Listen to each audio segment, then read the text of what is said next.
మంచిని మంచిగానే చెప్పుకోవాలి, చెడుని చెడుగానే చెప్పుకోవాలి. మనం జగన్ ప్రభుత్వంలో మంచి చేసినప్పుడు ఇది మంచి అని చెప్పాం, చెడు జరిగినప్పుడు ఇది చెడు అని చెప్పాం. అలాగే బాబు గారి ప్రభుత్వంలో మంచి చేసినప్పుడు ఇది అద్భుతం అని చెప్తున్నాం, చెడు జరిగినప్పుడు చెప్తున్నాం.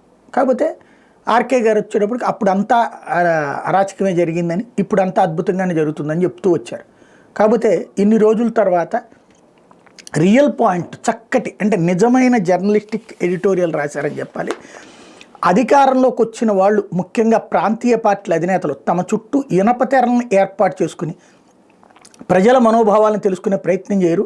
ఎవరెవరితోనో సర్వేలు చేయించుకుని అంతా బాగుందని తమను తాము మోసం చేసుకుంటుంటారు. 2019లో చంద్రబాబు ఓడిపోవడానికి కానీ, ఆ తర్వాత కేసీఆర్ జగన్మోహన్ రెడ్డి ఓటమికి కానీ స్పష్టమైన కారణాలు ఉన్నాయి. ఆ కారణాలు ప్రజలకు తెలుసు. 2019కి ముందు చంద్రబాబు పాలనలోని వాసనలు ఇప్పుడు కూడా వస్తున్నాయన్న తెలుగుదేశం పార్టీ కార్యకర్తల అభిప్రాయంగా ఉంది. ఏఐ అంటే ఏంటో 90% ప్రజలకు తెలియదు.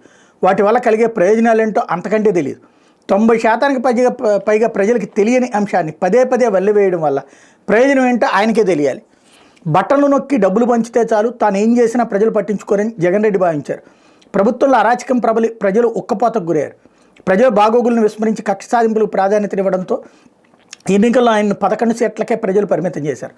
ప్రజల్లో తమ పట్ల వ్యతిరేకత ఏర్పడిన విషయాన్ని ప్రాంతీయ పార్టీల అధినేతలు ఎందుకు తెలుసుకోరో అర్థం కాదు. ఎన్నికల వ్యూహకర్తలు నియమించుకుని 100 కోట్లు తగలేసే బదులు పార్టీ కార్యకర్తల మనోభావాలు తెలుసుకునే ప్రయత్నం చేస్తే తాము ఎక్కడ ఉన్నామో తెలిసిపోతుంది. మంత్రి లోకేష్ ఇటీవల ఢిల్లీ వెళ్ళి మరీ ప్రశాంత్ కిషోర్ని కలిశారు.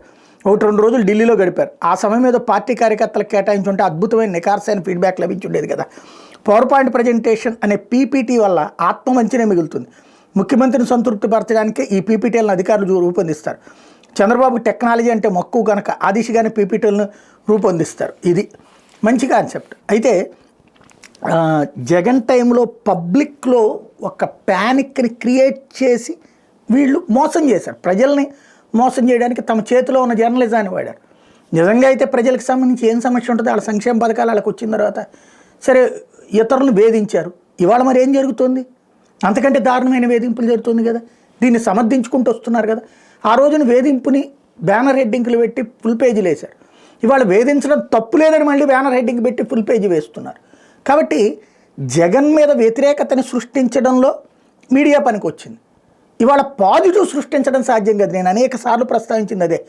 ఎవరి పట్లైనా పాజిటివ్ సృష్టించడం అనేది మీడియా చేతిలో ఉండదు. వ్యతిరేకత సృష్టించడం సులభం. అది గమనించారు, ఎలర్ట్ చేస్తున్నారు. బేసిక్గా నేను నిన్నగాక మొన్న కూడా ప్రస్తావించా. చంద్రబాబు గారు, లోకేష్ గారు తీసుకోవాల్సిన ఫీడ్బ్యాక్ ప్రశాంత్ కిషోరు లేకపోతే పార్టీ క్యాడరు, పార్టీ నాయకులు కాదు, నాలాంటి వాళ్ళతో తీసుకుంటే neutral at the same time okay. మీరు దాంట్లో వ్యతిరేకత అని ముద్రేసుకుంటే అది కూడా తప్పలేదు. బట్ అపోజిట్ వెర్షన్ తెలియాలి కదా, లేదా న్యూట్రల్ పబ్లిక్ వెర్షన్ తెలియాలి కదా. ఇప్పుడు మనం ఈ పథకాలు ఇస్తే ఏమంటారు జనం, ఇవ్వకపోతే ఏమంటారు, లేకపోతే ఇస్తున్న పథకం పట్ల ప్రజల స్పందన ఎట్లేదు. ఇది కార్యకర్త అబ్బా అసలు సూపర్ సార్, పండగ చేసుకుంటున్నారు మన వాళ్ళందరూ అంటారు. నాయకుడు ఏం పర్లేదు సార్ అంటారు. అదే నాబోటోడు ఇదిగో వీడు సంతృప్తి పడుతున్నాడు, వీడు అసంతృప్తి పడుతున్నాడు. ఎవడు సంతృప్తి పడుతున్నాడో ఎవడ సంతృప్తి పడుతున్నాడో చెప్పగలం.